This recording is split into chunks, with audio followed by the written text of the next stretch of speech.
Welcome everyone. Here we are again back with our computer classes, right? So, how is everyone doing? I hope everyone is fine, right? From today we will start our computer classes. In today's class we will learn our first lesson, computer system. In our computer system, I hope some of the points which we learned in our previous year, you still remember those points.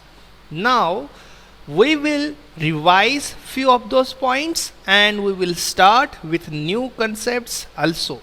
In our first lesson of computer system, we know few points from these lessons also, which we already studied in our previous year computer classes. Here, computer is an electronic machine which helps us to solve many of our problems. I hope you remember about computer system. Some of the points, not all points, few of the points I hope still all of you remember.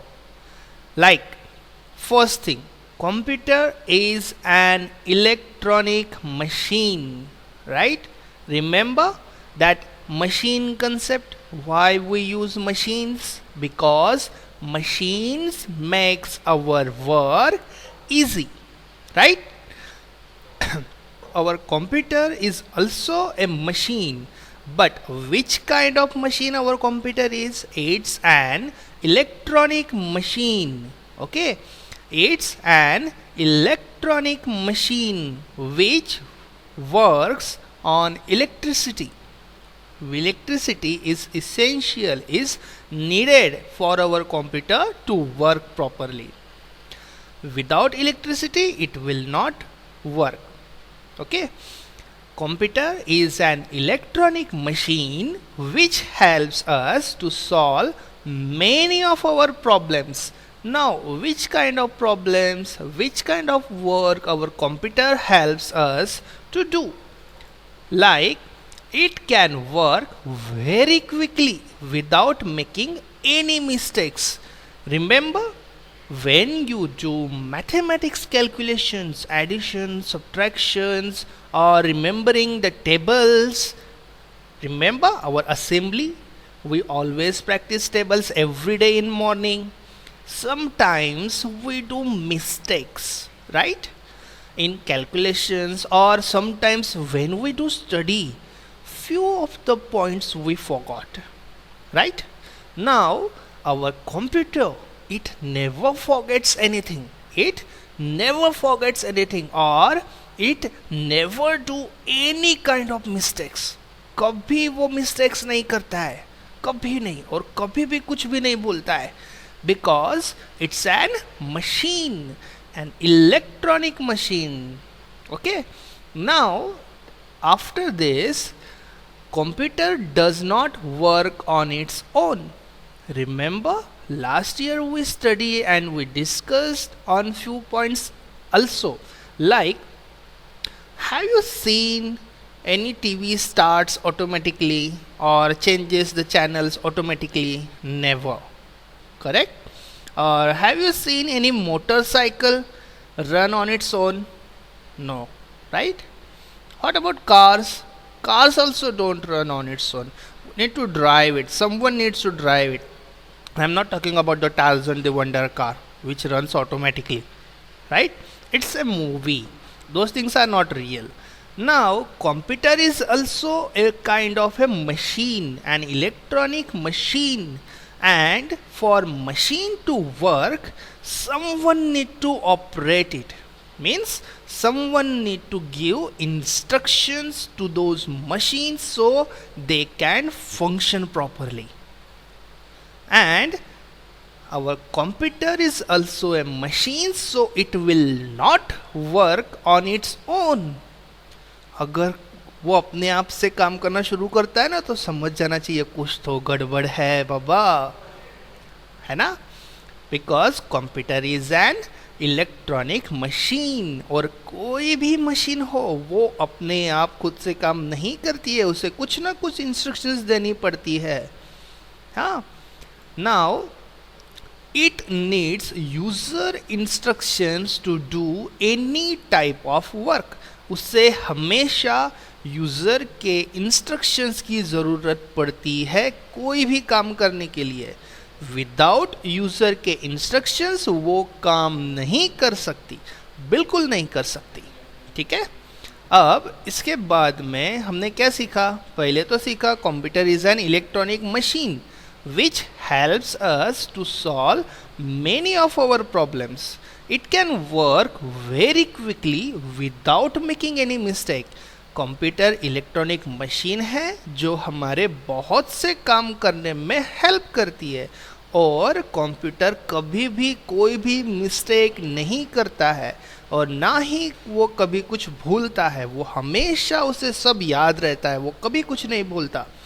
Computer does not work on its own. वो खुद से काम नहीं कर सकता क्योंकि वो एक मशीन है, इलेक्ट्रॉनिक मशीन है, पर वो खुद से काम नहीं कर सकता। अगर कंप्यूटर को कुछ भी काम करना है या हमें उससे कुछ काम करवाना है, सो हमें मीन्स हम कौन है? हम यूज़र है जो उस कंप्यूटर को यूज़ कर रहा है। So user need to give some instructions to do any type of work to that computer, और उसी के बाद वो कंप्यूटर उसके ऊपर प्रोसेसिंग करेगा, उसके ऊपर काम करेगा और वो काम कंप्लीट करेगा, बट वो खुद से कुछ नहीं कर सकता है। याद रखना ये बात, ठीक है? नाउ इसके बाद next point is computers are in use almost everywhere like in schools for teaching।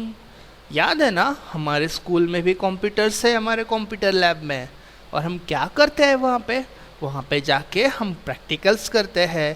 Computer को यूज़ कैसे करना है हम वो सीखते हैं, रिमेंबर?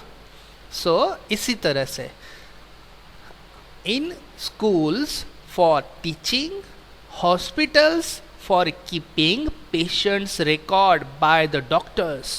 डॉक्टर्स लोग जो रहते हैं ना वो भी कंप्यूटर्स को यूज़ करते हैं, किस लिए? ताकि वो अपने पेशेंट्स के रिपोर्ट, उनके रिपोर्ट ठीक से सेव करके रख सके कि उनको क्या हुआ था, बीमार थे क्या, ज़ुकाम हुआ था क्या, है ना, रनिंग नोज थी क्या उनकी, और उनके लिए फिर उन्होंने कौन से मेडिसिन्स दिए थे, ये सब वो कंप्यूटर में एंट्री करके रखते हैं, टाइप करके रखते हैं। ठीक है, ताकि बाद में अगर फिर से उस पेशेंट को कुछ हो तो वो ठीक से देखे कि अच्छा आपको ये हुआ था, आपकी अभी तबीयत सुधरी है कि नहीं। अगर वो सुधरी होगी तो फिर ठीक है, अगर नहीं अच्छी हुई होगी सो अच्छा ये मेडिसिन दी थी क्या, अच्छा तो ये सूट नहीं हुए तो हम चेंज कर देते हैं, लाइक दैट। सो वो अपने पेशेंट्स के रिकॉर्ड उसमें रखते हैं। ठीक है, और क्या करते हैं? At airports and railway stations for issuing tickets. हमने ये भी सीखा था, है ना, कि हम कंप्यूटर को हमारे एयरपोर्ट्स और रेलवे स्टेशंस पे भी रखते हैं। For what kind of purpose we do those computers do at those places? Computers are used at airports and railway stations for issuing tickets। मतलब टिकट्स बाय करने के लिए। Can you see over here? यहाँ पे ये airport पे एक user आया है जिसे टिकट लेना है, और यहाँ पे वो यहाँ से टिकट बाय कर रहा है जिसकी प्रिंट मिलती है कंप्यूटर से, है ना। और कहाँ पे यूज़ होता है? रेलवे स्टेशंस पे भी यूज़ होता है। रेलवे में हमें अगर कहीं सफ़र करना हो, अगर हमें ट्रैवल करना हो, तब भी हमें टिकट्स लगते हैं, राइट। सो वैसे ही एयरपोर्ट पे भी और रेलवे स्टेशन पे भी कंप्यूटर्स यूज़ होते हैं। अब तो बस स्टेशंस पे भी होने लगे, कुछ बस स्टेशंस पे भी कंप्यूटर्स आ गए हैं। Next, We can also listen to music। See, दादा ने यहाँ पे हेडफोन्स लगाए हुए हैं, है ना। तो दादा ये हेडफोन्स यूज़ करके कंप्यूटर से म्यूज़िक सुन सकते हैं। आप लोगों को म्यूज़िक तो पसंद है ना, दादा को भी बहुत पसंद है। और क्या क्या कर सकते हैं? Watch movies, play games, games तो कुछ बच्चे ज़रूर खेलते होंगे ना, and make beautiful beautiful drawings. हम लोग हमारे ड्राइंग बुक में बनाते हैं ना, वैसे ही कंप्यूटर पे माइक्रोसॉफ्ट पेंट प्रोग्राम में भी हम ड्राइंग्स बना सकते हैं। वहाँ पे तो बहुत सारे कलर्स होते हैं, और अगर ड्राइंग गलत भी हो जाए तो भी डरने की बात नहीं, हम उसे करेक्ट भी कर सकते हैं। And make beautiful drawings etcetera etcetera, ऐसे बहुत सारे काम कर सकते हैं with the help of computers. अब इसके बाद का पॉइंट जो है ना वो ये है, the 4 main components of computer system are, जिसमें से एक तो आपको यही दिख रहा है, हमारा कीबोर्ड।